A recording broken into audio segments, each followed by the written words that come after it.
मित्रांनो, पार्टी करायची आहे तर मग चला ना सोलापूर बरोबरच विजापुरात प्रसिद्ध असलेल्या चाचा मच्छी ढाब्यावर. चाचा मच्छी ढाबा, विजापूर रोड, टाकळी, सोलापूर. संपर्क 9765 ईडी म्हणजे भाजपाचं इलेक्शन डिपार्टमेंट असल्याचं काँग्रेस युवा नेते कन्हैया कुमार यांनी म्हटलंय. तर माझ्या डोक्यावर हा कोल्हापुरी फेटा बांधला जात होता. त्यावेळी मला भारत जोडो यात्रेच्या दरम्यान हिंगोलीतील कोल्हापुरी फेट्याची आठवण आली. महाराष्ट्रात प्रवेश करताना हजारो लोक फेटे बांधून होते. त्यावेळी महाराष्ट्र जागृत असल्याचं स्पष्ट दिसून आलं. महाराष्ट्राने नेहमी आपली वेगळीच ओळख निर्माण केली. परिवर्तनाची सुरुवात करताना राजीव गांधी यांची आठवण येणं स्वाभाविक आहे. पुन्हा एकदा देशात परिवर्तनाची सुरुवात करावी लागणार. या देशाची माती आपल्याला सुरक्षित ठेवायची आहे. कोल्हापुरात मी मार्गदर्शन करण्यासाठी नव्हे तर मार्गदर्शन घेण्यासाठी आलोय, असे यावेळी कन्हैया कुमार यांनी म्हटलंय. तर आपल्यापैकी जवळपास सगळ्यांनाच काँग्रेस नेत्यांबद्दल चुकीचा मेसेज आला असेल. सोशल मीडियाची ताकद घेऊन आता पुन्हा एक आला आहे. सोशल नाही तर अनसोशल कामं केली जात आहेत. हळूहळू आपलं स्वातंत्र्य हिरावून घेतलं जातंय व सोशल मीडियाच्या माध्यमातून खोटं पडवलं जाते. ईडी म्हणजे भाजपाचे इलेक्शन्स डिपार्टमेंट आहे, असं यावेळी त्यांनी म्हटलंय. त्याचबरोबर जो सच्चा आहे तो आपल्या सोबत आहे, नाहीतर ईडीला घाबरून भाजप सोबत गेलेत. त्यांचा इतिहास देशाच्या विरोधात गद्दारी करण्याचा आहे. स्वातंत्र्य चळवळीत जे गद्दारी करीत होते त्यांचा इतिहासच काही नाहीये. ते खरा इतिहास पुसण्याचे काम करत आहे. धर्माच्या नावाखाली सर्वसामान्य नागरिकांच्या हातावर तलवार दिली जाते, मात्र त्यांची मुलं परदेशात शिक्षण घेत आहेत. धर्म धोक्यात आहे तर आपल्या मुलाच्या हातात तलवार द्या ना, सामान्य तरुणांच्या हातात का देता? स्मृती इराणी यांची कन्या गोव्यात रेस्टॉरंट काढणार आणि आम्ही स्वतःचं पेट्रोल टाकून जय श्रीराम म्हणत फिरतोय. राहुल गांधी यांची घराणेशाही म्हणता मग अमित शहा यांचा मुलगा BCCIचा अध्यक्ष कसा? गुजरातच्या करमचंद यांनी देशासाठी सूट सोडला, पण एका गुजरातीनं 10 लाखाचा सूट घातलाय दोस्तीसाठी. गुजरात से आया मेरा दोस्त, दोस्त को सलाम ठोको. आजकल अजित पवार सलाम ठोक रहे हैं. सिंचन घोटाळ्याचा आरोप मोदी करतात आणि लगेच अजित पवार भाजप सोबत येतात. जर कोण चुकीचं आहे तर आहे, पहिल्यांदा ईडी पाठवली जाते. चोर आहे म्हणून सांगितलं जातं. भाजपमध्ये घेतल्यानंतर संत आहे असं सांगितलं जातं. मोदी देशांच्या नागरिकांसोबत खोटं बोलले आहेत. खोटं बोलणाऱ्याला खोटं म्हणायचं नाही तर काय म्हणायचं? मोदींनी आरोप केलेल्या अजित पवार यांच्या घराचा रस्ता आता ईडी विसरलीये का, असं यावेळी काँग्रेस युवा नेते कन्हैया कुमार यांनी म्हटलंय. ये उस आजादी के आंदोलन का इतिहास है कि आज हम आजाद देश में सांस ले पा रहे हैं, लेकिन कैसे ये आजादी हमसे छीनी जा रही है इस बात को हमको समझना पड़ेगा. कैसे नए तकनीक का, इंटरनेट का और सोशल मीडिया का सहारा लेकर के झूठ परोसा जा रहा है और सत्य को झुठलाने की कोशिश की जा रही है, इस बात को हमको समझना पड़ेगा. ये इतिहास नहीं बना सकते हैं. आपको मालूम है देश के जो पंत प्रधान हैं, जिनको हिंदी में हम लोग प्रधानमंत्री कहते हैं, वो इतिहास में फेल हो गए थे. मैं मजाक नहीं कर रहा हूं, मैं झूठ नहीं बोलता हूं, क्योंकि मैं भाजपा में नहीं हूं. मैं सच बोल रहा हूं. वो इतिहास में फेल हो गए थे. और डॉक्टर बाबा साहब भीमराव अम्बेडकर ने एक बड़ी मजेदार बात कही है. उन्होंने कहा है कि जो पीढ़ी अपना इतिहास भुला देती है, इतिहास भी उसको भुला देता है. इसीलिए ये इतिहास जब बना नहीं सकते हैं तो इतिहास को मिटाने की कोशिश कर रहे हैं. जो अपना मकाम बना नहीं सकते, दूसरे की मकाम पे अपना नाम लिख करके कहते हैं कि हमने इतिहास बनाया है. अरे साहब, आपने तो इंसान को इंसान नहीं बनाया है, आप इतिहास क्या बनाएंगे? झूठ के सहारे ये इमारत खड़ी करने की कोशिश कर रहे हैं. झूठ का सहारा लेकर के इतिहास को पलटने की कोशिश कर रहे हैं. क्यों? क्योंकि इनका इतिहास खराब है. क्योंकि इनका इतिहास इस देश के साथ गद्दारी करने का इतिहास है.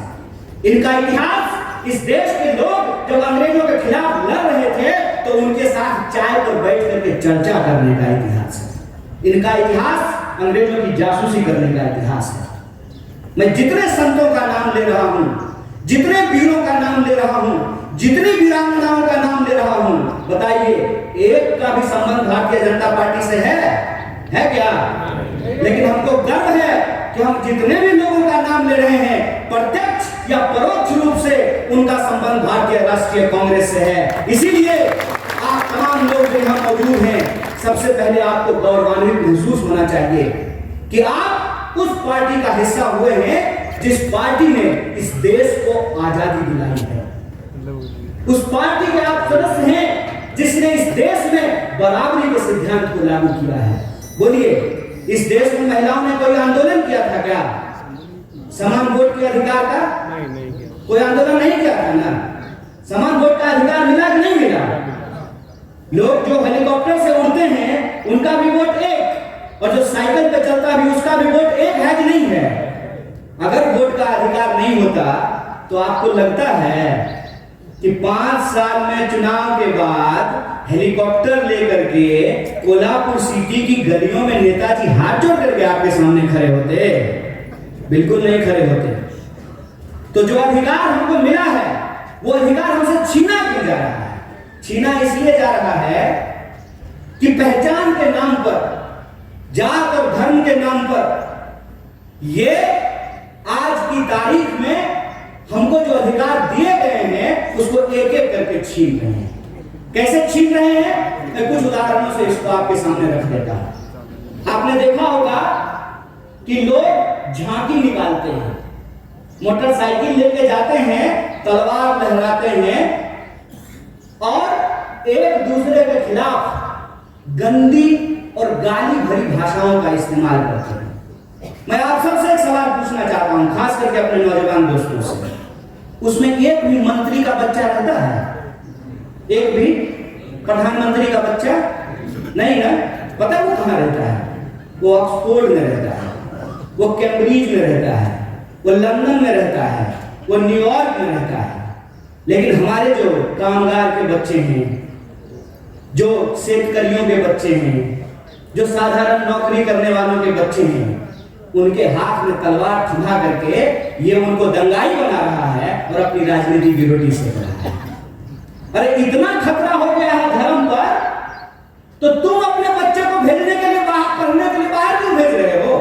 उसको बोलो आकर के हमारे साथ धर्म बचाए, आए हमारे साथ रैली निकाले, झांकी निकाले। चलाकी कर रहे हो? मोबाइल हमारा, रिचार्ज हमारा, टीवी हमारा, रिचार्ज हमारा, अब कहानी अपना कर रहे हो। इस बेईमानी को आप समझिए। धर्म अगर बचाना जरूरी है तो खाली हम क्यों बचाएंगे? स्मृति ईरानी की बेटी गोवा में रेस्टोरेंट खोलेगी नहीं, हम लोग मोटरसाइकिल लेकर के अपना तेल भरवा करके जय श्री राम। अरे राम जी जिंदाबाद है, जय जय है श्री राम का। कल भी था, आज भी है, आगे भी रहेगा। ये नया फैशन कैसे शुरू हुआ है? ये खेला क्या है? इस खेला को हमको समझना पड़ेगा। ये नया फैशन इसलिए शुरू हुआ है कि हमारे इतिहास से ही, हमारे इतिहास को हमारी स्मृति से मिटाने की कोशिश की जाती है। यह आजादी हमको कैसे मिली? इस देश का निर्माण कैसे हुआ? संविधान कैसे बना? हम और आप प्रजा से नागरिक कैसे बने? हम नागरिक हैं आज हमको यह बात समझनी पड़ेगी कि रानी के पेट से राजा नहीं पैदा होता है। यह है नागरिकता, यह है जमहूरियत, यह है लोकतंत्र कि रानी के पेट से राजा नहीं पैदा होगा। राहुल गांधी जी को भी अमेठी में जाकर के चुनाव लड़ना पड़ेगा। बोलिए, लड़ना पड़ेगा ना? ये लोकतंत्र है। एक बात बताइए, इंदिरा जी चुनाव नहीं लड़ी थी? लड़ी थी ना। राजीव जी चुनाव नहीं लड़े थे? लड़े थे ना।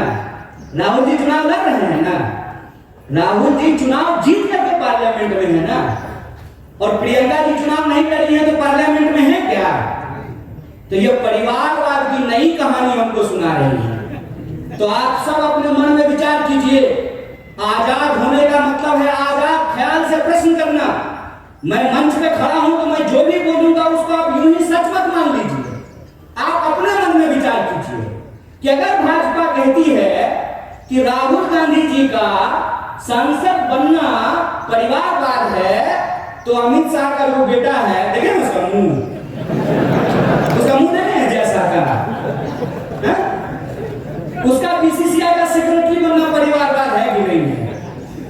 और ज्योतिरादित्य सिंधिया जब यूपीए में मंत्री थे, उनके पिताजी भी मंत्री थे, माधवराव सिंधिया, तो जब तक वो कांग्रेस में थे तब तक परिवारवाद था। और जिन्हीं मोदी जी के बगल में जाकर के बैठ गए हैं तो ताली बजा रहे हैं। हाँ, उनकी सूरत देख रहे हैं, कितना मूर्ख है हम लोग, इतना मूर्ख बनाएंगे ये हमको कि हमारी पार्टी में परिवारवाद है। जो ही आप आरएसएस में शामिल हो जाइएगा तो वो संघ परिवारवाद हो जाता है। अगर परिवारवाद गलत है चाचा, तो संघ परिवारवाद भी गलत है। ऐसा नहीं होगा कि हमारे लिए परिवारवाद गलत है और आपके लिए परिवारवाद सही हो जाएगा। मैं ये एग्जांपल हमेशा लोगों को देता हूं कि सोनिया जी का कांग्रेस में होना और राजीव जी का कांग्रेस में होना परिवारवाद है, तो मेनका गांधी जी का और वरुण गांधी जी का भाजपा में होना परिवारवाद कैसे नहीं है? बताइए, बोलिए। बेवकूफ बना रहे हो, तुम्हारा खेल हम समझते हैं। और इसका खेल जानते हो क्यों समझते हैं? क्योंकि हम हमारे जैसे लोग राजनीति को कभी अपना कैरियर नहीं समझते हैं। हमने, और ये मैं पब्लिकली बोल रहा हूं आपके सामने, ये जो आप तमाम लोग यहां बैठे हुए हैं ना, हमने आपका नमक खाया है। आप जो टैक्स देते हैं, उस टैक्स के पैसे से हमने दिन रात पढ़ाई करके पीएचडी की है। हमारा बाप अमित शाह थोड़ी था कि हम बीसीसीआई के सेक्रेटरी बन जाएंगे, हैं? तो जब हमने आपका नमक खाया है तो हम जानते हैं इस देश की हकीकत क्या है। इस देश की हकीकत यह है कि महात्मा गांधी विदेश में पढ़ाई किए, बैरिस्ट्री की पढ़ाई किए थे। बैरिस्ट्री की पढ़ाई करके वो भारत आए और मोहनदास करमचंद गए बिहार, और बिहार में किसान के आंदोलन में शामिल हुए चंपारण में, और बिहार के किसानों ने करमचंद को महात्मा गांधी बना करके भेज दिया। और वो गांधी सूट खोल दिए देश के लिए, वो भी गुजरात से थे। एक गुजरात के गांधी सूट खोल दिए देश के लिए, एक गुजरात के मोदी 10 लाख का सूट पहन लिए दोस्त के लिए। यही